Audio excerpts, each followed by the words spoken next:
जी कैफेट, आज के लेक्चर का आगाज करते हैं। Lecture number 52। टॉपिक हमारा चल रहा था एम्फसिस ऑफ मैटर पैराग्राफ, और कल के लेक्चर में हमने ये सीखा था कि सम टाइम कोई ऐसा मैटर ऑडिटर के सामने आता है। मैटर मीन्स कोई भी इशू, कोई भी प्रॉब्लम नहीं कहना चाहिए, कोई भी इशू, कोई भी ऐसी चीज़ जो ऑडिटर के सामने आई और वो मिस स्टेटमेंट स्कोप लिमिटेशन नहीं है क्योंकि मिस स्टेटमेंट स्कोप लिमिटेशन हो तो आपको पता है मॉडिफाइड ओपिनियन और बेसिस फॉर मॉडिफाइड ओपिनियन के थ्रू यूजर तक पहुंचा देते हैं, वो तो हमारे ऊपर लाजमी है। लेकिन वो मिस स्टेटमेंट स्कोप लिमिटेशन तो नहीं है, लेकिन ऑडिटर के ख्याल में वो यूजर्स को फिर भी बता देना बेहतर है।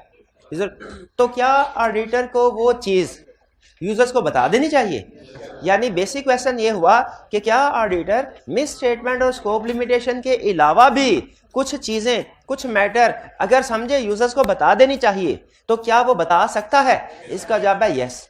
ऑडिटिंग स्टैंडर्ड्स ने ऑडिटर को ये पावर दी है कि वो अगर मुनासिब समझता है मिस स्टेटमेंट स्कोप लिमिटेशन के अलावा कोई चीज़ अहम है, यूजर्स को बता देनी चाहिए, तो वो बता सकता है। ठीक है। अब ये चूंकि एक डिस्क्रिशनरी पावर है, ऑप्शनल कह लें इसको, या यूं कह लें ऑडिटर की जजमेंट पे डिपेंड कर रहा है, इसीलिए ऑडिटिंग स्टैंडर्ड इस तरह की चीज़ों को कहते हैं कि ये कंपलसरी नहीं है कि हर ऑडिट रिपोर्ट में मौजूद हो।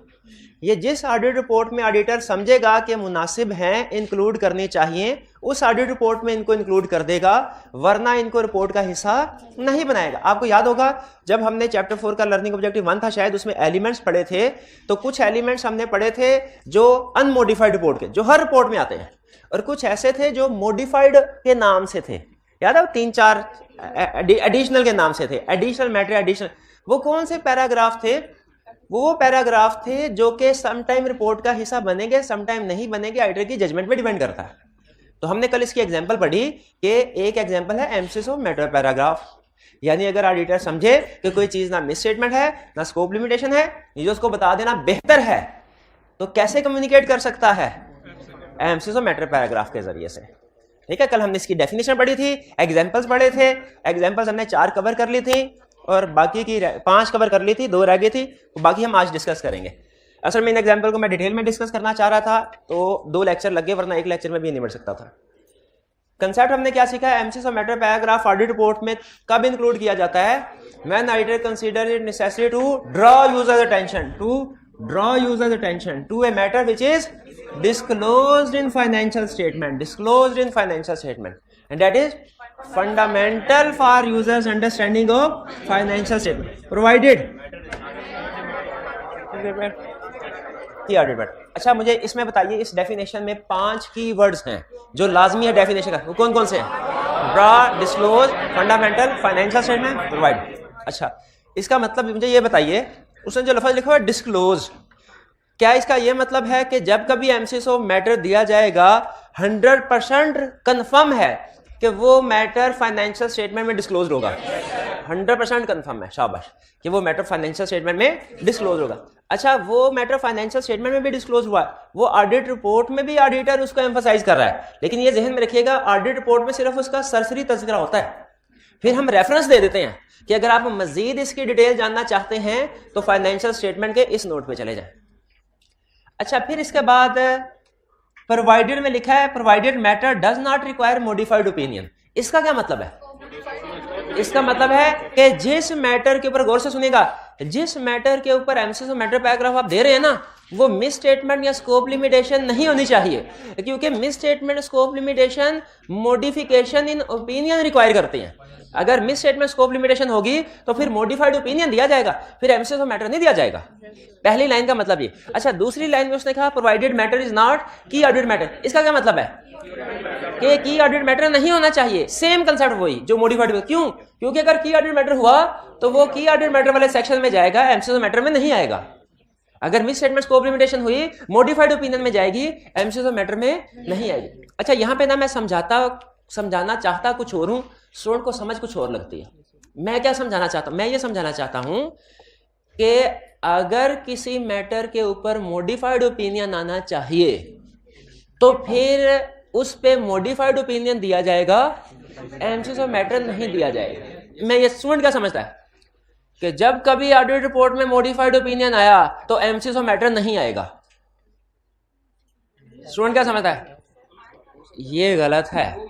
क्या एक ऑडिट रिपोर्ट में मॉडिफाइड ओपिनियन और एमसीएस ऑफ मैटर दोनों इकट्ठे आ सकते हैं? इसका जवाब है यस, आ सकते हैं, लेकिन एमसीएस ऑफ मैटर किसी और चीज के ऊपर होगा वो, और मॉडिफाइड ओपिनियन किसी और चीज पे होगा। ऐसा नहीं होगा कि एक ही चीज के ऊपर एमसीएस ऑफ मैटर भी है और उसी चीज के ऊपर मॉडिफाइड ओपिनियन भी है। नहीं, यहाँ पे समझाना क्या, यहाँ पे ये नहीं समझ, ये इस लाइन का ये मतलब नहीं है कि जब मॉडिफाइड ओपिनियन आएगा तो एमसीएस ऑफ मैटर नहीं आएगा। इसका ये मतलब नहीं है।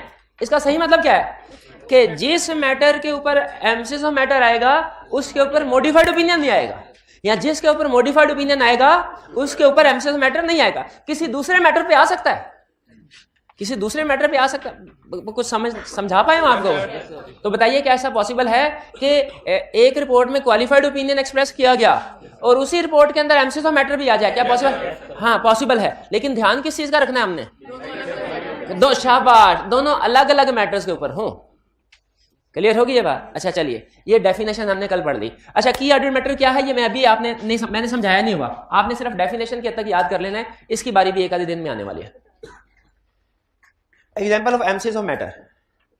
एमसीएस ऑफ मैटर की एग्जाम्पल केस स्टडी के पॉइंट ऑफ व्यू से सबसे अहम एग्जाम्पल ध्यान में रखिएगा। केस स्टडी के और एग्जाम में ये केस स्टडी ही टेस्ट करेगा।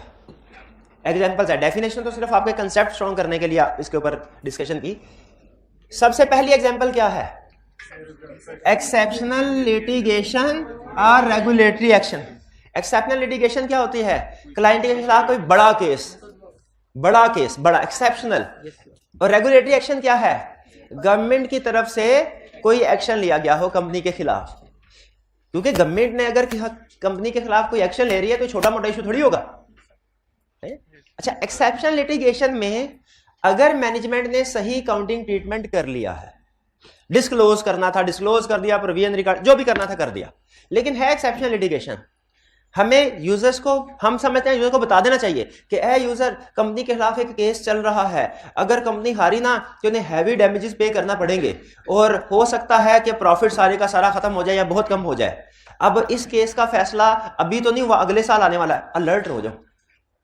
क्या ये यूजर को खबरदार कर देना चाहिए ताकि वो इन्वेस्टमेंट करने से पहले देख ले कि भाई ये मेरी इन्वेस्टमेंट डूब भी सकती है। हालांकि फाइनेंशियल स्टेटमेंट में उसका सही डिस्क्लोजर हुआ होगा, लेकिन फिर भी ऑडिटर समझ रहा है कि इस डिस्क्लोजर को एम्फसाइज कर देना चाहिए, तो कर सकता है। कैसे? MCS of matter.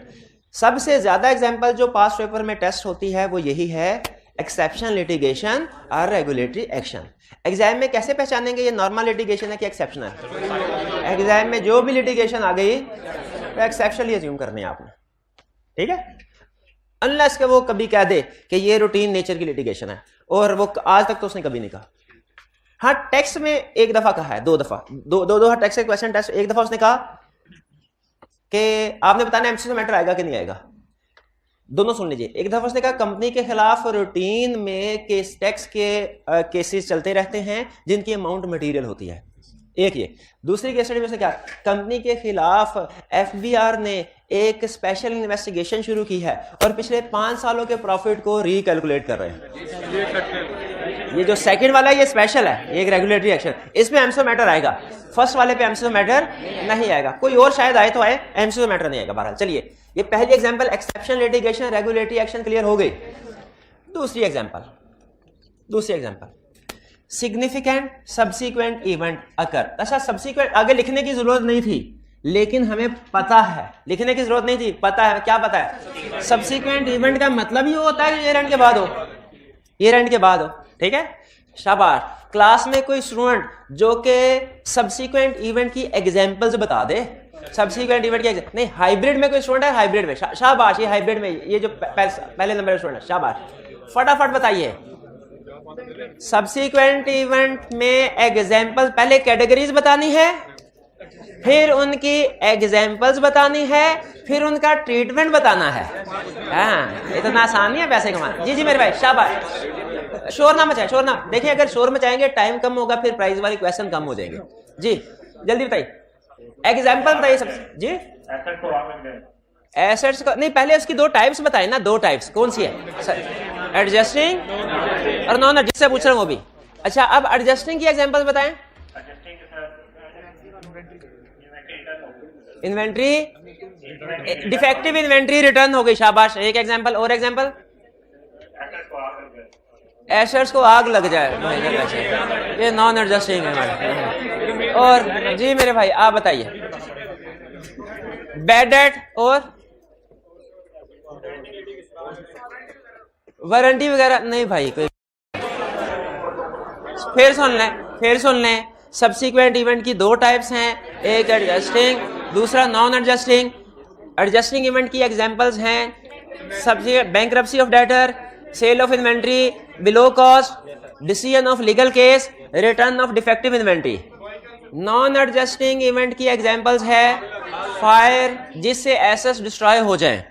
Non adjusting event में हमने सिर्फ डिस्क्लोजर देना होता है, एडजस्टिंग इवेंट में हमने अमाउंट्स को भी चेंज करना होता है, एडजस्टिंग एंट्री पास करनी होती है। तो ईयर एंड के बाद कोई भी सब्सिक्वेंट इवेंट अगर हो जाए तो वो कोई भी सब्सिक्वेंट इवेंट अगर हो जाए उस पर हमने emphasis of matter paragraph include करना है। आगे चलें।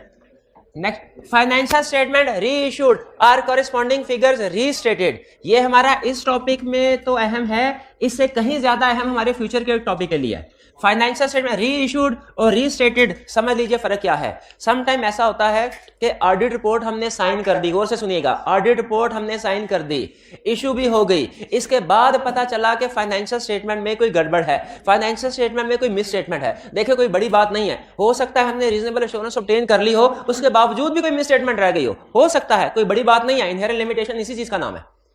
लेकिन जब हमारे सामने कोई मिस स्टेटमेंट आ गई, देखिए उस वक्त फिर हमारे ऊपर एथिकली मोरली लाजिम हो जाता है कि हम शेयर होल्डर्स को बताएं कि अब जो पुरानी वाली फाइनेंस, हालांकि हमारा कसूर नहीं था क्योंकि रीजनेबल एश्योरेंस ऑब्टेन कर ली थी, लेकिन फिर भी उसके बावजूद भी हमारे सामने कोई मिस स्टेटमेंट आए फाइनेंशियल स्टेटमेंट में जो इशू कर चुके हैं, तो हमने यूजर्स को बताना होता है। अब उसके लिए दो ऑप्शन होते हैं, या तो दोबारा सारी की सारी पिछली फाइनेंशियल स्टेटमेंट्स को सही करके दोबारा इशू करें, या अगले साल पिछले साल के कंपैरेटिव को, जिसे ऑडिट की लैंग्वेज में कॉरेस्पॉन्डिंग फिगर्स कहते हैं, पिछले साल के कंपैरेटिव्स को रीस्टेट कर दिया जाए। दोनों में से कौन सी ऑप्शन सेलेक्ट की जाएगी डिपेंड करता है टाइम कितना गुजरा है। अगर फाइनेंशियल स्टेटमेंट इशू अभी ताजा हुई है तो फिर री इशू वाली ऑप्शन ज्यादा बेहतर है। अगर ज्यादा टाइम हो गया और अगले साल की फाइनेंशियल स्टेटमेंट अनकरीब इशू होने वाली है तो फिर री इशू की बजाय री स्टेटमेंट की ऑप्शन ज्यादा बेहतर है। तो जो भी ऑप्शन एक्सरसाइज करें, देखें यूजर को तो पता बताना है ना कि पिछले साल की फिगर गलत जो भी है। अगर फाइनेंशियल स्टेटमेंट री इशू करते हैं तो उस नई वाली फाइनेंशियल जो री इशू हो रही है उसमें याद रखिएगा ऑडिट रिपोर्ट भी इंक्लूड करेंगे, नहीं वो ऑडिट रिपोर्ट भी री इशू होगी और इस वाली ऑडिट रिपोर्ट में एमसीएस ऑफ मैटर पैराग्राफ आएगा जो क्या बता रहा होगा फाइनेंशियल स्टेटमेंट क्यों री इशू की गई। और अगर री स्टेटमेंट के ऑप्शन की तरफ जाते हैं तो फिर अगले साल की ऑडिट रिपोर्ट में भी एमसीएस ऑफ मैटर पैराग्राफ आएगा जो क्या बताएगा कि री स्टेटमेंट क्यों की गई। ये कंसेप्ट बहुत अहम है, आगे चल के एक चैप्टर में यूज करना है। ये दोबारा इसीलिए रिपीट कर, क्लियर हो गया ये। फिर major disaster significant effect and it is financial position, कोई डिजास्टर आ गया, आग लग गई, जलजला आ गया, तो वो उसके ऊपर जिसकी वजह से इफेक्टिंग है फाइनेंशियल पोजीशन। फाइनेंशियल पोजीशन किसे कहते हैं? बैलेंस शीट को, स्टेटमेंट ऑफ फाइनेंशियल पोजीशन याद है? जो ऐसा डिजास्टर जो कंपनी की बैलेंस शीट को इफेक्ट करे। देखिए ये भी डिजास्टर था, इसने बैलेंस शीट को इफेक्ट नहीं किया था इस साल की, ये नॉन एडजस्टिंग था। ये जो बैलेंस शीट को कौन सा डिजास्टर इफेक्ट करता है? जो ड्यूरिंग द ईयर हो, जो आफ्टर द ईयर डिजास्टर हो, वो बैलेंस शीट को इफेक्ट नहीं करता, फाइनेंस वो डिस्क्लोजर को इफेक्ट करता है। वो अगले साल की बैलेंस शीट को तो इफेक्ट करेगा, इस साल की बैलेंस शीट को नहीं। जो डिजास्टर होते हैं वो एडजस्टिंग इवेंट नहीं होते। ये भी जो डिजास्टर होंगे अगले साल हुए डिजास्टर, आग लग गई, जलजला आ गया, सैलाब, ये नॉन एडजस्टिंग इवेंट होते हैं, नॉन एडजस्टिंग। तो अब यहाँ पे सिग्निफिकेंटली इफेक्ट एंड ये क्लियर हो गया। Early application of new counting standard, ये आपके साथ डिस्कस कर दिया और बार बार आपसे दरखास्त की थी कि न्यू काउंटिंग स्टैंडर्ड को चेंज इन काउंटिंग पॉलिसी के साथ मिक्स नहीं करना। अब आते हैं 6 पॉइंट। इसके साथ एक और कंसेप्ट आपको बता देता हूं जो आगे पढ़ाना है। Applicable financial reporting framework is unacceptable, यही लिखा हुआ है। हमने एप्लीकेबल फाइनेंशियल रिपोर्टिंग फ्रेमवर्क कहीं पढ़ा है? सबसे पहले पढ़ा था एलिमेंट्स ऑफ इंश्योरेंस एंगेजमेंट में 5 एलिमेंट्स थे, उसमें से एक एलिमेंट था क्राइटेरिया। सूटेबल क्राइटेरिया, उसमें सूटेबल को लादा, क्राइटेरिया को लादा समझाया था। क्राइटेरिया का मतलब क्या है? फ्रेमवर्क जिसके मुताबिक फाइनेंशियल स्टेटमेंट्स बनती हैं, जैसे IFRS, जैसे टैक्स बेसिस, ये है फ्रेमवर्क।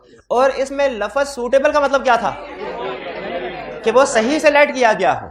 जो सूटेबल क्राइटेरिया होता है ना, उसके लिए हम वर्ड क्या हम बोलते हैं कि ये ऑडिटर के लिए एक्सेप्टेबल है, और जो सूटेबल नहीं होता अनएक्सेप्टेबल। कंसेप्ट असल में ये है कि अगर कोई फ्रेमवर्क अनएक्सेप्टेबल है ना, तो फाइनेंशियल स्टेटमेंट्स को देखने की जरूरत नहीं है। अनएक्सेप्टेबल फ्रेमवर्क के मुताबिक जो फाइनेंशियल स्टेटमेंट बनी वो ऑटोमेटिकली सारी की सारी गलत है। जब फ्रेमवर्क ही अनएक्सेप्टेबल है तो उस फ्रेमवर्क के मुताबिक जो जो चीज भी बनी वो अनएक्सेप्टेबल है, तो वो मिसस्टेटेड है। लेकिन सम टाइम एक अजीब वक़ुआ होता है कि किसी मुल्क का कानून कहता है, पाकिस्तान में ऐसा नहीं है, लेकिन किसी मुल्क में ये उसका कानून कहता होगा कि शेयर होल्डर्स को जो फाइनेंशियल स्टेटमेंट भेजनी है वो कैश बेसिस के मुताबिक बनाओ। किसी कानून तो कानून है, कुछ भी कह सकता है। बताइए इस सिचुएशन में ऑडिटिंग स्टैंडर्ड्स की और लोकल लॉज में कॉन्फ्लिक्ट आ गया कि नहीं? लोकल लॉज क्या कहते हैं कि इसी फ्रेमवर्क के मुताबिक फाइनेंशियल स्टेटमेंट बनेगी कैश के मुताबिक। ऑडिटिंग स्टैंडर्ड क्या है कि नॉर्मली यूजर्स के लिए कैश बेसिस नहीं, अक्रूवल बेसिस के मुताबिक फाइनेंशियल स्टेटमेंट बननी चाहिए। अब ऑडिटर कहेगा मेरे लिए फाइनेंशियल रिपोर्टिंग फ्रेमवर्क अनएक्सेप्टेबल है। ऑडिटर क्या कहेगा?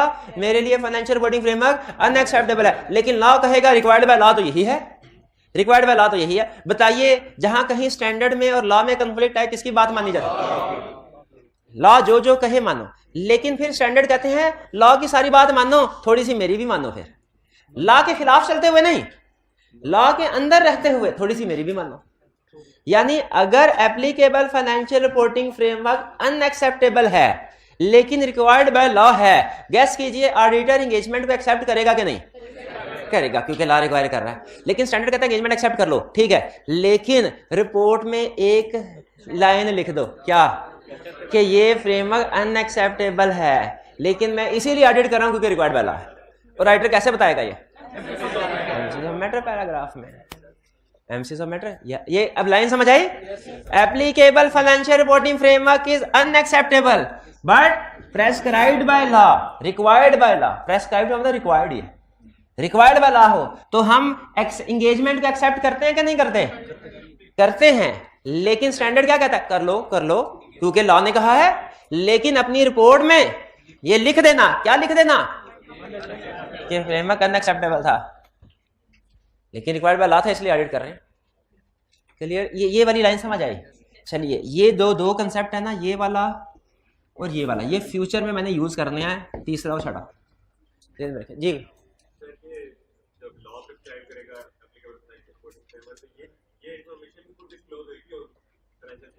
हाँ जी, देखिए फ्रेमवर्क कोई भी हो वो फाइनेंशियल स्टेटमेंट्स में डिस्क्लोज होता है।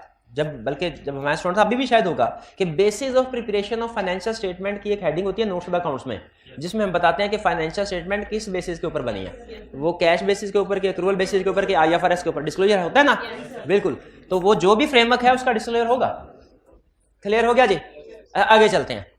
अब next concept, financial statements are prepared on special purpose framework. एक होता है फ्रेमवर्क जनरल पर्पस, एक होता है स्पेशल पर्पस। जनरल पर्पस होता है सबके लिए, स्पेशल पर्पस होता है किसी किसी के लिए। जैसे टैक्स बेसिस सिर्फ टैक्स वालों के लिए, ठीक है? जैसे बाज़ औक़ात बैंक वाले कहते हैं कि हमें फाइनेंशियल स्टेटमेंट्स बना के दें, अक्रूवल नहीं, कैश बेसिस के ऊपर। क्या?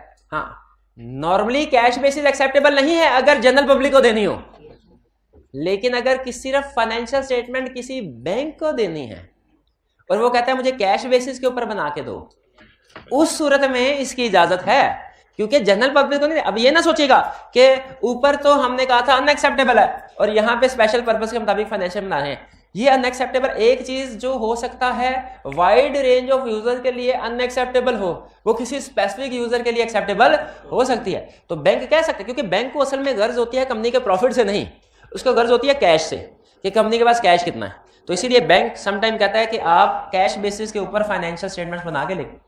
कैश बेसिस फ्रेमवर्क है, फ्रेमवर्क इसके मुताबिक फाइनेंशियल स्टेटमेंट बनती हैं, लेकिन ये कौन सा फ्रेमवर्क है? स्पेशल, क्योंकि स्पेसिफिक यूजर के लिए। स्पेशल पर्पस फ्रेमवर्क की और एग्जांपल सुने, tax basis framework. Tax basis के मुताबिक फाइनेंशियल स्टेटमेंट बनाई जो सिर्फ एफबीआर के लिए, टैक्स वालों के लिए, वो भी स्पेशल पर्पस फ्रेमवर्क है। स्पेशल पर्पस फ्रेमवर्क पे फाइनेंशियल स्टेटमेंट्स बनाना गलत नहीं है, बना सकते हैं, लेकिन शर्त है कि स्पेसिफिक यूजर के लिए बनाने हैं, जनरल पर्पस के लिए नहीं। अगर जनरल यूजर्स के लिए बनाएंगे वो अनएक्सेप्टेबल हो जाएगी, स्पेशल यूजर के लिए। एग्री करते हैं? अच्छा, क्या ऐसा कभी हो सकता है कि स्पेशल पर्पस फाइनेंशियल स्टेटमेंट बनाई हो और कंपनी जनरल यूजर को भी वही दे दे? होना नहीं चाहिए। क्या हो सकता है? क्योंकि यूजर को समझ ही नहीं आएगी, शाबाश, उन्हें समझ नहीं आएगी। तो इसीलिए क्या हमें ये बात अपनी रिपोर्ट में क्लियर कर देनी चाहिए कि ये जो साथ वाली फाइनेंशियल स्टेटमेंट है ना, ये है तो ठीक, लेकिन स्पेशल पर्पस पे बनी है, जनरल पर्पस पे नहीं बनी। बता देना चाहिए कि नहीं? कैसे बताएंगे?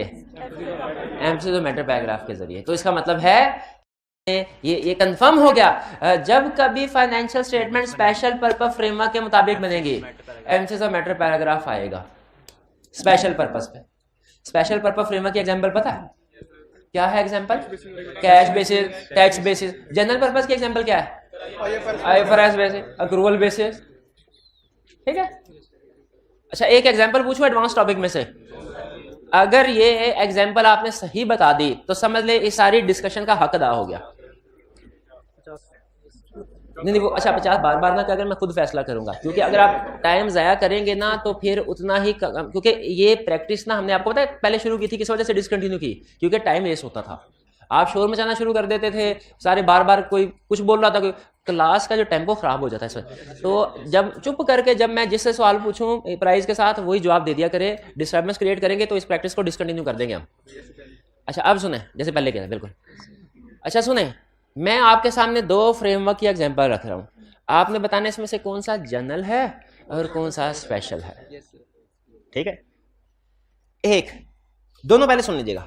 पहला, financial statements going concern basis of accounting पे बने हैं। दूसरा केस, financial statements non going concern basis of accounting पे बनी हैं। जी बताएं। Going concern basis of accounting general purpose financial statement, और non going concern basis of, शाबाश, स्पेशल पर्पस है। नॉन गोइंग कंसर्न बेसिस को हम अल्टरनेट बेसिस ऑफ अकाउंटिंग भी कहते हैं, लिक्विडेशन बेसिस ऑफ अकाउंटिंग भी कहते हैं, breakup value basis of accounting भी कहते हैं। इसका मतलब यह हुआ, अगर financial statement going concern basis पे बनी है तो ठीक है, लेकिन अगर नॉन गोइंग कंसर्न बेसिस के ऊपर फाइनेंस, तो फिर ऑडिट रिपोर्ट में क्या आएगा? ऑडिट रिपोर्ट में पैराग्राफ आएगा। कौन सा पैराग्राफ है? MCQ matter paragraph. तो फिर से सुन लें, जब financial statements non going concern basis पे बने तो एमसीक्यू मैटर पैराग्राफ आएगा। जब financial statement non going concern basis पे बने एमसीक्यू मैटर पैराग्राफ आएगा। जब financial statements non going concern basis पे बने एमसीक्यू मैटर पैराग्राफ आएगा।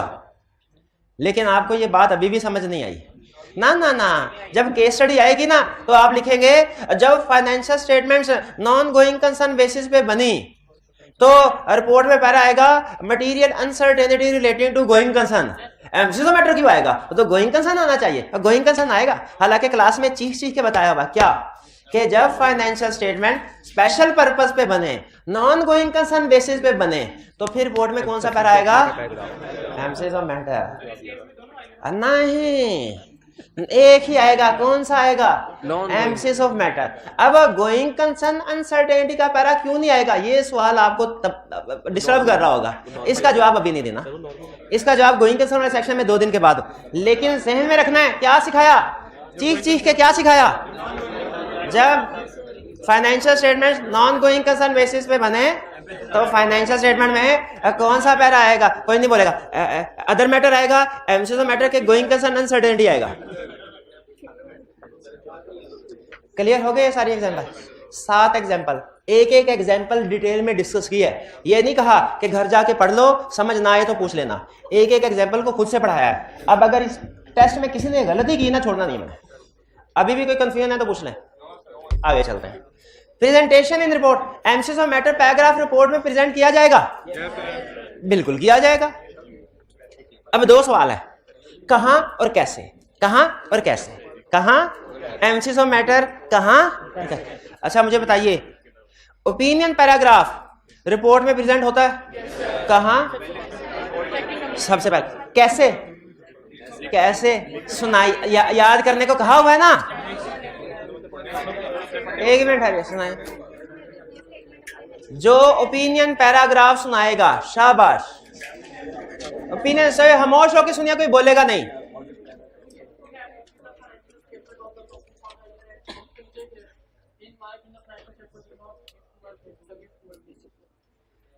इन माई, देखें आपने सिर्फ ओपिनियन बताया, इन माई ओपिनियन फाइनेंशियल में do not give true and fair view. मैं पूरा पैराग्राफ सुनना चाह रहा हूं। ओपिनियन पैराग्राफ में तो ये भी आता था शायद, वी हैव ऑडिटेड से शुरू होता था, फिर है इंट्रोडक्टरी इंफॉर्मेशन भी वहां से शुरू करें ना। एक मिनट और कोई नहीं बोलेगा जी।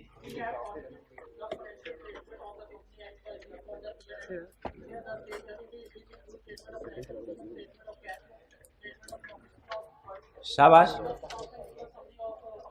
शाबाश शाबाश, ठीक है। अब नीचे ओपिनियन पैराग्राफ बता दें। फाइनेंशियल स्टेटमेंट्स नहीं, पूरा फाइनेंशियल स्टेटमेंट का सेट बताते हैं, 5 का सेट, वो सारा set given true and fair view, ठीक है। चले बात हिम्मत की भाई ने आधे से ज्यादा ठीक बता दिया। तो ओपिनियन, हमें पता है कि ओपिनियन पैराग्राफ जो है वो किस जगह पे आना, कैसे। अब सुने, एमसीज ऑफ मैटर पैराग्राफ किस जगह पे आएगा, कैसे आएगा। पहले प्लेसमेंट सुन लें, पहले प्लेसमेंट सुन लीजिए कि किस जगह पे आएगा। ये पैराग्राफ अगर एप्लीकेबल फाइनेंशियल रिपोर्टिंग फ्रेमवर्क से रिलेट करता है, यानी फाइनेंशियल स्टेटमेंट से, और नॉर्मली फाइनेंशियल स्टेटमेंट से रिलेट करता है, कभी कभार ऐसा हमारे सिलेबस में नहीं है, लेकिन कभी कभार हो सकता है वो other legal and regulatory requirement से रिलेट करता हो।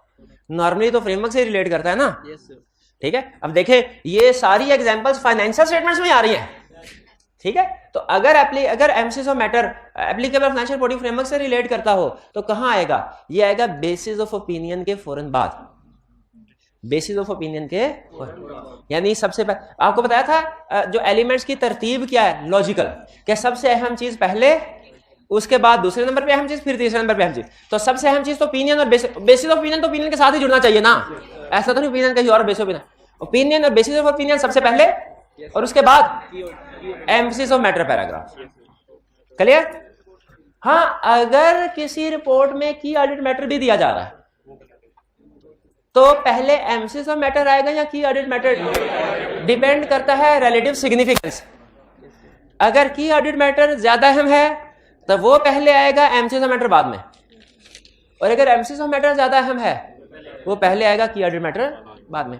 नॉर्मली ज्यादातर केसेस में एम्फसिस ऑफ मैटर ज्यादा अहम होता है, ज्यादातर केसेस में। तो अगर आप प्रैक्टिकली लिस्टेड कंपनी की कोई भी रिपोर्ट देखेंगे ना जिसमें दोनों मैटर्स होंगे, तो उसमें तरतीब ये होती है, पहले ओपिनियन, फिर बेसिस ऑफ ओपिनियन, फिर की ऑडिट मैटर, फिर emphasis of matter. Placement clear हो गई after basis of opinion section. और अगर की ऑडिट मैटर दिया हुआ है तो फिर डिपेंड करेगा रिलेटिव सिग्निफिकेंस पे, कौन सा ज्यादा है, जो ज्यादा है वो ऊपर आ जाएगा। जनरली मैंने बताया था कि एम्फसिस ऑफ मैटर ज्यादा अहम होता है की ऑडिट मैटर से।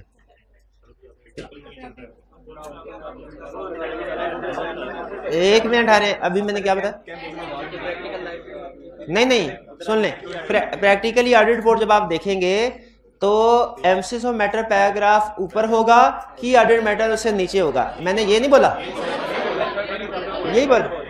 चले ठीक है। बाज़ औक़ात होता है जिनमें अगला कंसेप्ट चल रहा होता है ना, तो अल्फाज मैं अब रिपीट कर रहा हूँ। प्रैक्टिकली अगर आप कोई ऑडिट रिपोर्ट देखेंगे, सबसे ऊपर ओपिनियन सेक्शन मिलेगा आपको, उसके बाद बेसिस ऑफ ओपिनियन सेक्शन, फिर एम्फसिस ऑफ मैटर पैराग्राफ, और फिर की ऑडिट मैटर। क्योंकि नॉर्मली ये कहा जाता है emphasis of matter paragraph is more significant, more important than key audit matter. तो की ऑडिट मैटर नीचे, एम्फसिस ऑफ मैटर ऊपर। अब ठीक है, प्रेजेंटेशन इन रिपोर्ट क्या होगी, रिपोर्ट में कैसे प्रेजेंट किया जाएगा? ले शाबाश, लिख के, मैं समझा वॉइस नोट से भगा देंगे साथ, लिख के। प्रेजेंटेशन इन रिपोर्ट कैसे होगी, सुन ले। इसमें 3 चीजें लिखनी है, 3 चीजें लिखेंगे तो emphasis of matter paragraph complete होगा, वरना कंप्लीट नहीं होगा। सबसे पहले मैटर, किस मैटर के ऊपर किस मैटर को एम्फसाइज किया जा रहा है? वो ड्रॉ, अच्छा बताइए किसके ऊपर एम्फसाइज करूं? लिटिगेशन के, as stated in note number 25 of financial statements. ठीक है, ठीक है। We draw your attention to an exceptional litigation which is pending against company as on 30 जून 2022। यानी इसमें दो चीजें एक ही लाइन में मैंने आपको बता दी। एक मैटर, अच्छा मैटर कौन सा है भला?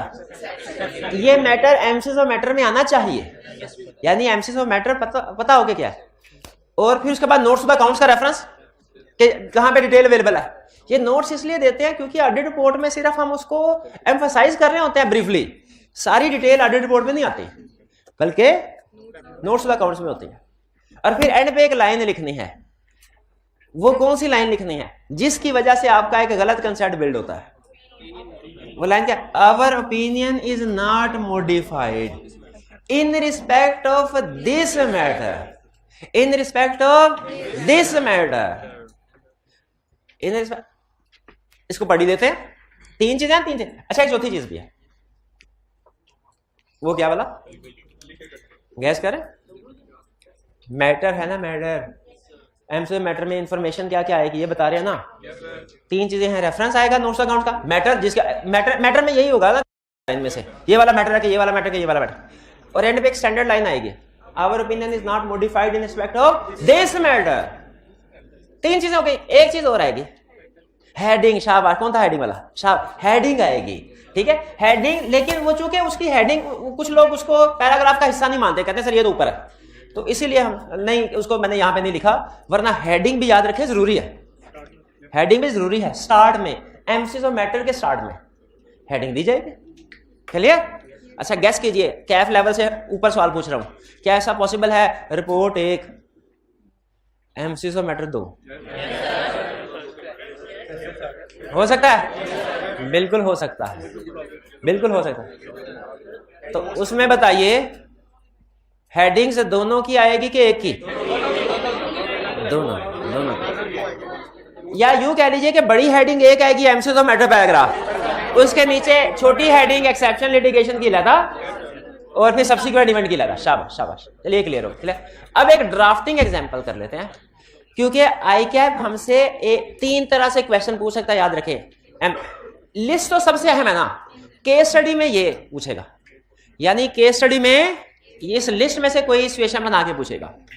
बाकी एमसीएस ऑफ मैटर ये है लेफ्ट राइट साइड वाले बोर्ड में ना, यानी ये समझ लीजिए जो ये है, इस पूरे लेक्चर लर्निंग ऑब्जेक्टिव में 2 चीजें अहम है, एक एग्जाम्पल और दूसरा ये प्रेजेंटेशन में 3 चीजें।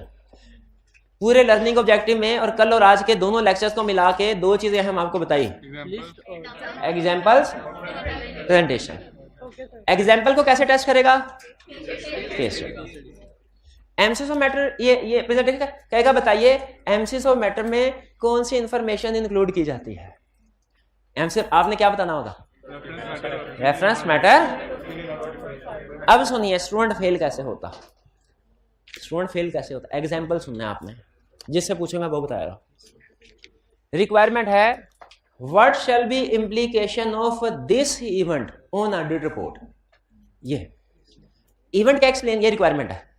इवेंट में उसने क्या लिखा हुआ है कि there is an exceptional litigation, there is an exceptional litigation pending against company which is adequately disclosed in financial statements. बताइए what shall be implication on audit report. One by one emphasis of matter paragraph आएगा, गलत, fail, गलत नहीं कह रहा, sorry गलत नहीं कहना चाहिए, फेल। एक मिनट आ रही, आप बताइए सवाल फिर से सुन लिए। रिक्वायरमेंट है what shall be implication on auditor's report, और इंफॉर्मेशन में लिखा है there is an exceptional litigation pending against company which is adequately disclosed in financial statements.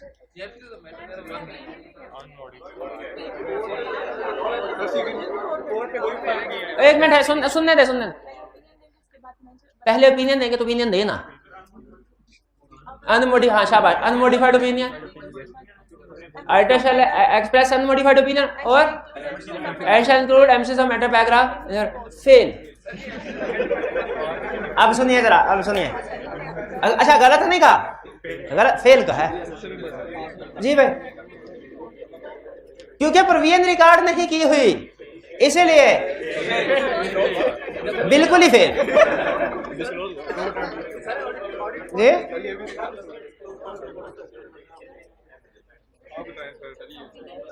अब आप कहेंगे सर ये बात तो सर हमें पता थी, ये बात तो पता थी। ओपिनियन की डेफिनेशन देंगे, ओपिनियन के बाद एक्सपर्ट से कंसल्टेशन लेंगे, उसके बाद की एडिक्वेसी को देखेंगे, वैल्यूएट करेंगे। ठीक, रिक्वायरमेंट को गौर से सुन ले। What shall B impact on audit report, इसका मतलब है ऑडिट रिपोर्ट से बाहर नहीं जाना। अब सुनिए पहली line, auditor shall express unmodified opinion on financial statement. दूसरी, अब चूंकि क्वेश्चन खास तौर पे किसके ऊपर नहीं, ऑडिट रिपोर्ट के किस एलिमेंट के ऊपर फोकस कर रहा है, तो हम लिखेंगे auditor shall include emphasis of matter paragraph in his report in which he shall state matter reference and opinion not modified. भाई एमसीएस ऑफ मैटर का इशारा तो कर दिया भाई, उसके अंदर जो ये इफेक्ट ऑन रिपोर्ट नहीं आ रहा, ये सिर्फ हेडिंग लिख दी, हेडिंग। ये तीन चीजें क्यों नहीं लिखी? नंबर इसीलिए नहीं बताए ताकि नंबर कम हो या ज्यादा हो आप हमेशा लिखें, कहीं जजमेंट की वजह से गलत फैसला ना कर ले। अब सुनिए, अब सुनिए, हिम्मत है तो अब पास होके दिखाएं। फिर केस स्टडी में उसने कहा there is an exceptional litigation pending against company which is not disclosed in financial statement. एक मिनट, वन बाय वन, कौन बताएगा? शाबाश, एक मिनट है। Misstatement, modified opinion, fail. कहा था ना, कंसेप्ट आता भी होता है फिर भी फेल होते हैं। और एक मिनट और कुछ मिनट। अच्छा पहले बड़े कॉन्फिडेंट होकर हाथ उठाया था, अब उनका गलत हुआ ना तो इनका भी कॉन्फिडेंस डाउन हो गया। सुने miss statement and MCS of matter paragraph, खुदा का खौफ करें, खुदा का खौफ करें। ये शाबाश, ये हाइब्रिड में किसने हाथ उठाया? शाबाश मुजाहिद, कौन है हाइब्रिड में? बताइए, नाम रोशन कीजिए मेरा, हाइब्रिड क्लास का नाम रोशन करें। शाबाश, कौन बताएगा हाइब्रिड में? हाइब्रिड में अगर किसी ने सही बताया 50 रुपए इनाम, 50 रुपए इनाम, बताएं। शाबाश, हिम्मत कर। जी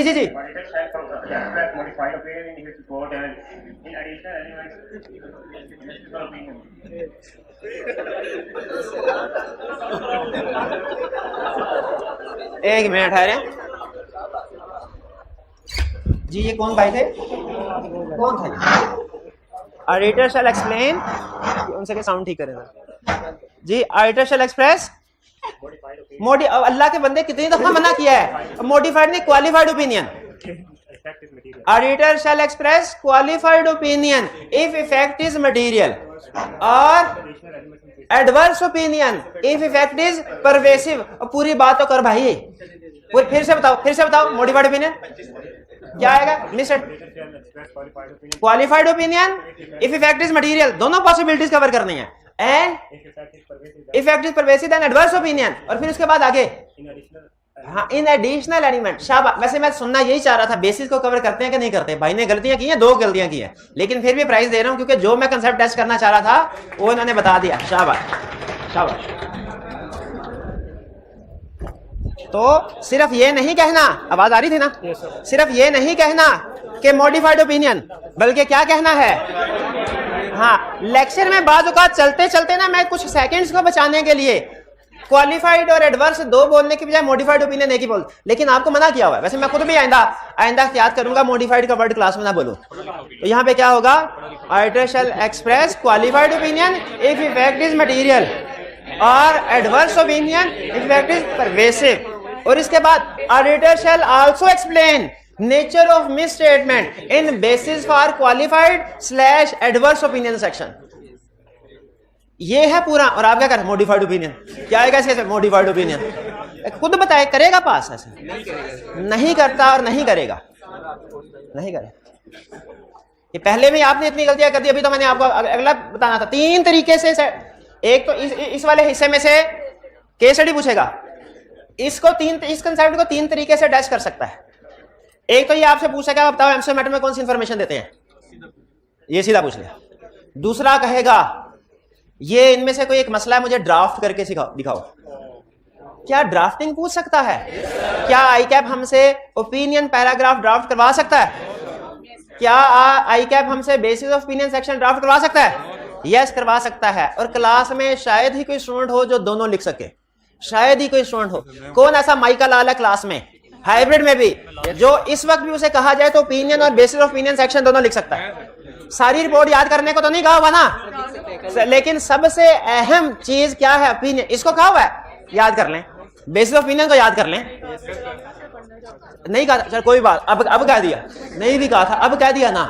ये याद कर लें, ये लेक्चर नंबर है 52 और इसको स्टार्ट हुए तकरीबन 40-45 मिनट हो गए हैं। लेक्चर नंबर 52 40-45 मिनट के करीब सर ने क्लास में कहा था कि अब आप ओपिनियन और बेसिस ऑफ ओपिनियन सेक्शन को याद कर ले, आईकैप ड्राफ्टिंग पूछ सकता है। और जब ये याद कर लें तो फिर एमसीक्यू ऑफ मैटर भी याद कर ले, इसकी भी ड्राफ्टिंग पूछ सकता है। बल्कि एमसीक्यू ऑफ मैटर छोटा, ये तो लगे हाथों आज ही पढ़ा देना, तो 2-3 लाइनें, 2-1.5 लाइन है सारी।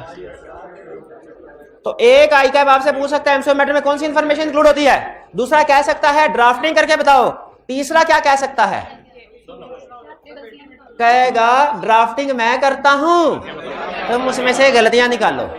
ड्राफ्टिंग मैं करता हूं, तुम उसमें से गलतियां निकालो। ठीक है, और ये वाला तरीका आईकैप का फेवरेट है, क्योंकि अगर आईकैप ड्राफ्टिंग करने को कहेगा ना तो वो आपका उसे पता है आपने रटल गया होगा, तो वो एरर्स आइडेंटिफाई करने को ज्यादा प्रेफर करता है। लेकिन ड्राफ्टिंग भी कह सकता है, ज्यादा चांस क्या है। तो ये बता दिया आपको इस टॉपिक में से किस किस तरीके से क्वेश्चन पूछ सकता है। ये बताना समझाना मेरा काम था, बताना मेरा काम था, दोनों काम कर दिए। आगे याद करना प्रैक्टिस करना आपका काम है, करे चाहे ना करे, मेरे को कोई टेंशन नहीं। ठीक है, करेंगे क्या? हाँ, इसको याद प्रैक्टिस भी कर। किन क्वेश्चन की प्रैक्टिस? ये ना हो सारे क्वेश्चन की प्रैक्टिस कर लें, नहीं नहीं नहीं, सिर्फ 1 2 3 4 क्वेश्चन की प्रैक्टिस कर लें। क्लियर हो गया? ये डेफिनेशन हो गई, एग्जांपल्स हो गई, प्रेजेंटेशन, प्लेसमेंट, ड्राफ्टिंग।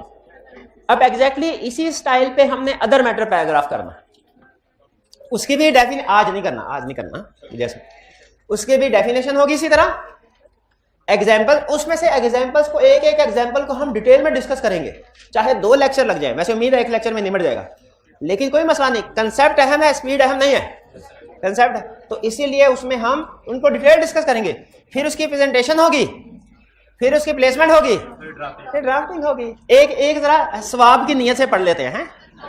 रिज़्क़ हलाल कमाना सवाब है, तो रिज़्क़ हलाल कमाने के लिए बैठे हुए ना इंशाल्लाह। तो एग्जाम, ये है एक्सेप्शन लिटिगेशन, ये हेडिंग है, पता चल गया नीचे लिटिगेशन की कहानी। We draw your attention to note number इतना of financial statements which describes the uncertainty related to outcome of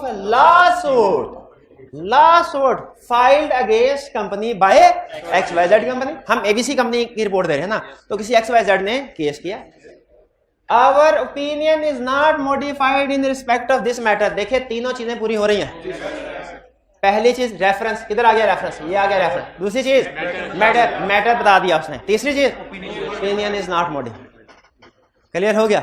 एक और एग्जांपल भी उसने बुक में दी हुई है, वो भी पढ़ के देखें कि तीनों चीजें पूरी हो रही हैं कि नहीं। अगर एग्जाम में उसने ड्राफ्ट दिया हुआ कहा गलती निकालो, कोई एक चीज भी मिस हुई, बिल्कुल भाई कुछ समझ आई? देखे तीनों चीजें हैं।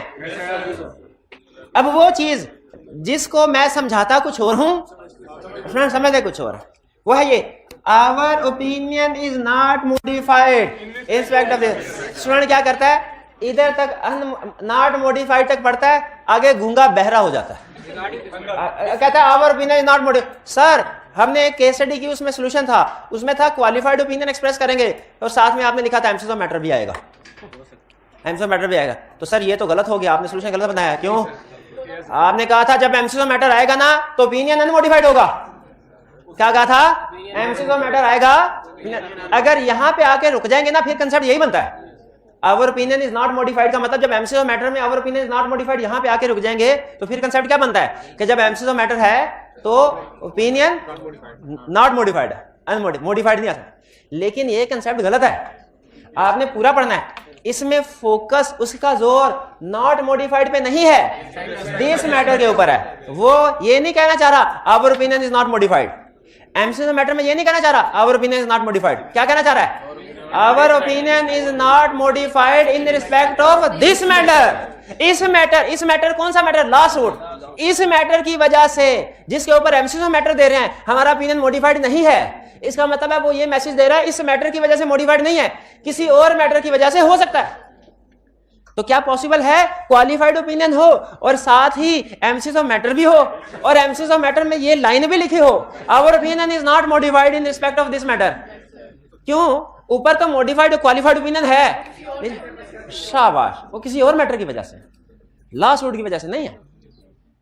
ठीक है, क्योंकि अगर लास्ट रूट की वजह से होता तो फिर ये उधर जाता है, एमसीक्यू मैटर तो आता ही ना। फिर कुछ समझ आई आपको? चलिए, अब आपके पास है 3 मिनट, जल्दी से इसकी रिवीजन कर लें, तब तक आपका वो क्विज सेटअप करते हैं हम। 3 मिनट है आपके पास। जी पास कीजिएगा जी, जल्दी से कनेक्ट हो जाइए। आज के क्विज का कोड है 13473520। 13473520। 1 मिनट का टाइम है, उसके बाद फिर हम क्विज स्टार्ट कर देंगे।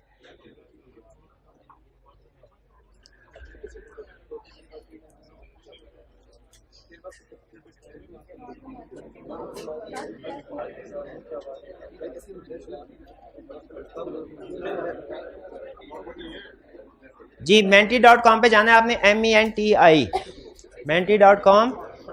शाबाश।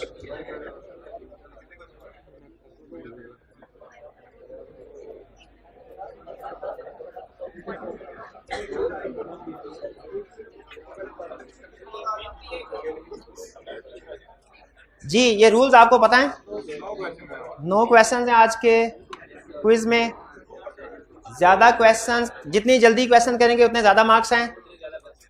5 सेकेंड क्वेश्चन के लिए मिलेगा, फिर उसके बाद ऑप्शंस आएंगी।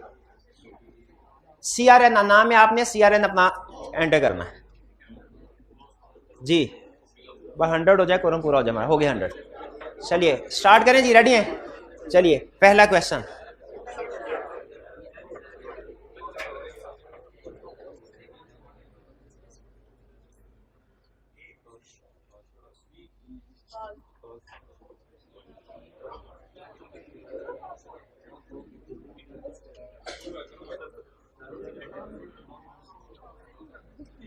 If auditor expresses modified opinion on financial statements, then audit report shall not include MCQ matter paragraph.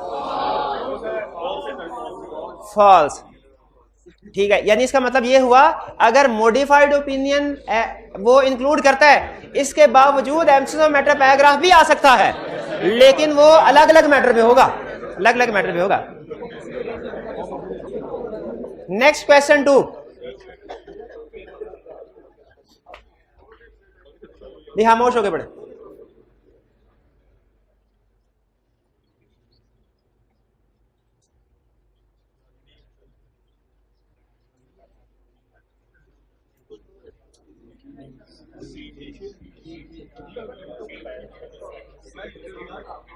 जी इनमें से कौन से वाला मैटर एमसीक्यू मैटर पैराग्राफ में इंक्लूड किया जाए? Material miss statement, material scope limitation, fundamental which is not disclose, ये तो मिस स्टेटमेंट हो जाएगी। Fundamental which is disclose in financial. अच्छा, की audit matter MCQ matter paragraph में नहीं आएगा? वो तो की ऑडिट मैटर पैराग्राफ में आएगा ना। हाँ, वो उधर अपने घर में जाएगा, इसके घर में थोड़ी आएगा। Next question 3।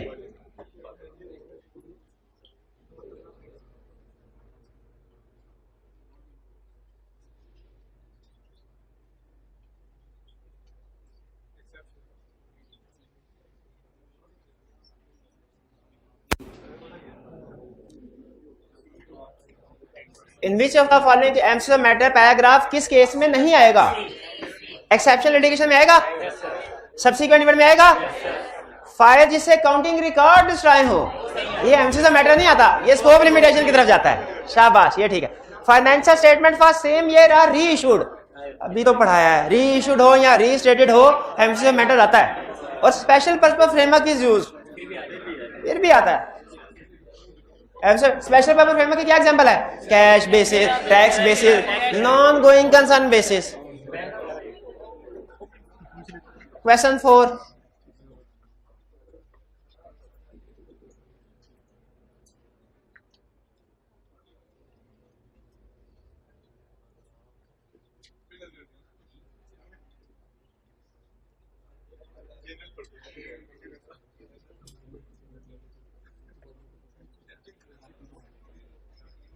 जी इनमें से किस में एमसीए मैटर पैराग्राफ आएगा? चेंज इन काउंटिंग पॉलिसी में, न्यू काउंटिंग स्टैंडर्ड पे आता है चेंजिंग, शुक्र है याद है आपको। Applicable financial not acceptable, neither required by law, neither required by law था, रिक्वायर्ड बाय लॉ नहीं, तो इसका मतलब है ये मिस स्टेटमेंट है। और फिर वेरियस टैक्स कंटीजेंसीज, इनके ऊपर भी नहीं आता, रूटीन नेचर की है, शाबाश। Financial statement prepared on general purpose framework, इस पे नहीं आता, स्पेशल पर्पस आता है, जनरल पर्पस थोड़ा जाता है। ये सारे a fire destroyed major assets of the company, इसमें एमसीए मैटर आता है, इसमें एमसीए मैटर आता है। डिजास्टर की बजाय फायर लिखता, फायर भी डिजास्टर ही है। क्वेश्चन 5,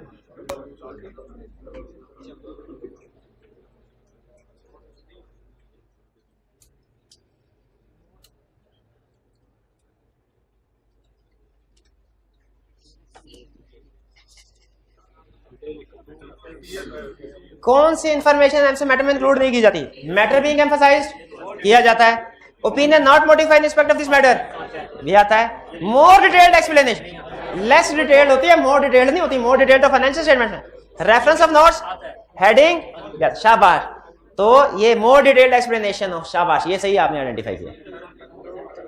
चले ये कंसेप्ट तो ठीक है। इफ देयर इज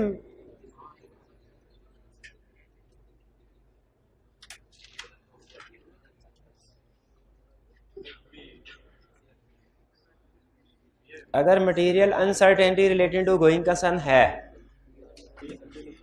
तो मॉडिफाइड ओपिनियन में आएगी क्या? नहीं, क्योंकि मिस स्टेटमेंट नहीं है। अनसर्टेनिटी होना मिस स्टेटमेंट, अगर सही तरीके से डिस्क्लोज किया गया तो एमसीए मैटर भी नहीं आएगा, क्योंकि इसका अपना पैराग्राफ है। ठीक है ना ना ना भाई, इसको डिटेलमेंट से करते हैं। देखे अगर उसने लिखा होता था, सुन ले, अगर उसने था material uncertainty related to going concern not disclose, uncertainty disclose करनी होती है। अगर उसने क्वेश्चन में लिखा था नॉट डिस्क्लोज, फिर हम कहते हैं मिस स्टेटमेंट है, मॉडिफाइड ओपिनियन देना है। उसने नहीं बताया हुआ ना नॉट डिस्क्लोज, तो इसका मतलब डिस्क्लोज होगी, तो मॉडिफाइड ओपिनियन नहीं है। एमसीए मैटर में नहीं आएगा। एमसीए मैटर तब आता है जब गोइंग कंसर्न नॉट एप्रोप्रिएट हो, नॉन गोइंग कंसर्न। देखिए अनसर्टेनिटी होना और कंफर्म होना दोनों में फर्क है। जब कंफर्म हो जाए गोइंग कंसर्न नहीं है, उसे कहते हैं नॉन गोइंग, उसमें एमसीए मैटर आता है।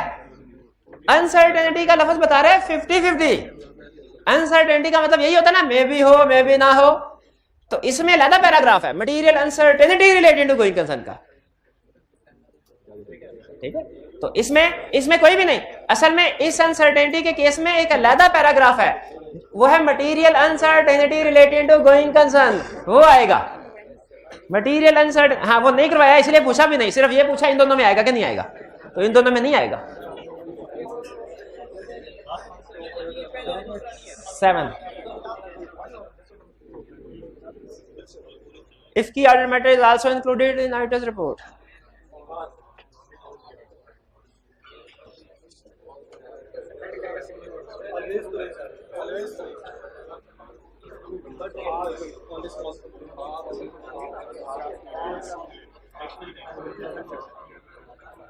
जी फॉल्स, हमेशा नहीं, ये ऑडिटर की जजमेंट पे डिपेंड करता है। दोनों में से जो रिलेटिव सिग्निफिकेंस का, हाई सिग्निफिकेंस का होगा वो ऊपर आ जाएगा। सेकंड लास्ट क्वेश्चन,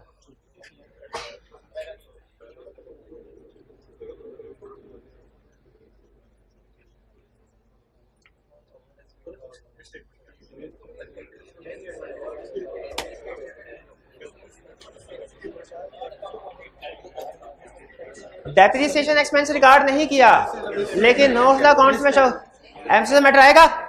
नहीं आएगा, बल्कि क्या आएगा? Miss statement.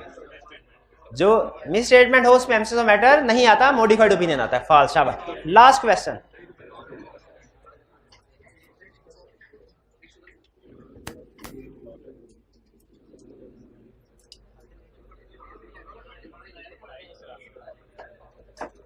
Which of the following is alternate term for other matter paragraph? Out of syllabus नहीं, पुराना कंसेप्ट है इसी चैप्टर का। अदर मैटर की अल्टरनेट टर्म क्या है? शाबाश, ये एमसीएस मैटर वाला कौन था? शाबाश शाबाश, कौन था emphasis matter? None of the above. Other matter भी अलग है, other legal and regulatory requirements भी अलग एलिमेंट है, अदर इंफॉर्मेशन भी अलग है। ये एलिमेंट जाके पढ़े, एलिमेंट जाके पढ़े, आपको पता चलेगा। कोई नहीं, ये चले चले, ये फिर 50 रुपए मैं खुद ही रख लेता हूँ। ये पहली पोजीशन किन की है? शाबाश, पहली पोजीशन आपकी है, शाबाश। चले चले, ये ले 106160, शाबाश, ये दे। थर्ड पोजीशन पे कैथी, कैथी की तरह, कैथी जो भी है, जो भी बात ऑटोमेटिकली नाम है। थर्ड पोजीशन पे कौन है? थर्ड पोजीशन पे भाई, फोर्थ पोजीशन पे ये मोबाइल देख के, एविडेंस देख के। और फिफ्थ पोजीशन पे पगली नहीं है। चलिए आज का लेक्चर यहाँ खत्म करते हैं। अल्लाह हाफिज। असाइनमेंट जरूर करके आइएगा, असाइनमेंट।